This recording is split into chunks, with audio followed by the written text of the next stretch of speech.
Hello guys, आइए आप discuss करते हैं कबीर के सबसे चर्चित और मोस्ट कंट्रोवर्शियल दोहा के बारे में, जो है कि नारी की झाई पड़त अंधा हो भुजंग, कबीरा तिनकी कौन गत जे नित नारी के संग। इसका शाब्दिक अर्थ यह है कि नारी की परछाई मात्र पड़ने से भुजंग यानी विषैला सांप भी अंधा हो जाता है, तो कबीरा उनका क्या होगा जो नित नारी के संग है। इस दोहा से कबीर मिसोजिनिस्ट साउंड कर रहे हैं, जेंडर बायस्ड और डिस्क्रिमिनेटरी पर्सन साउंड कर रहे हैं। यहाँ तक कि ओशो ने भी 50वीं सेंचुरी के कबीर को 50वीं सेंचुरी के पेट्रियार्कल सिस्टम के दलदल में फंसा हुआ पाते हैं, जो कि उनके साथ अन्याय है।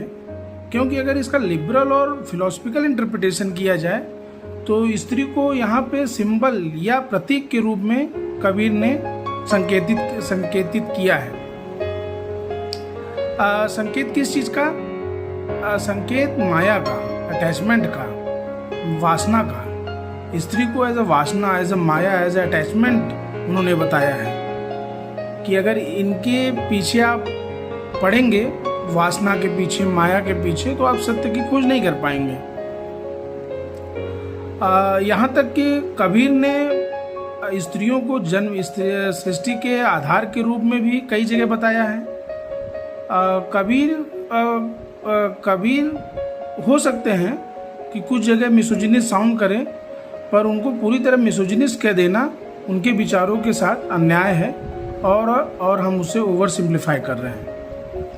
संविधान का इसके बारे में क्या स्टैंड है? कॉन्स्टिट्यूशन का, there is golden triangle of the constitution, that is article 14, 19 and 21, which clearly says that there is no sorts of discrimination on any of the ground, that is gender, religion, race, caste, sex, place of birth.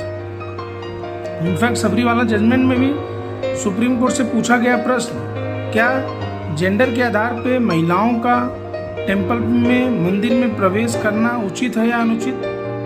Supreme court ने कहा कि नहीं, ये बिल्कुल अनुचित है। If there is a discrimination on the basis of gender, then that will not good for the modern society. अगर हम 50वीं सेंचुरी के कबीर को 21st सेंचुरी के कॉन्स्टिट्यूशन से एक हारमोनियस इंटरप्रिटेशन के तहत कंपेयर करें, तो मुझे ऐसा लगता है कि कबीर ने वैराग को बचाया, संविधान ने समानता को, और भारत की कहानी इन्हीं दोनों के बीच का संवाद है। Thank you so much. आपको क्या लगता है? कमेंट में बताइए।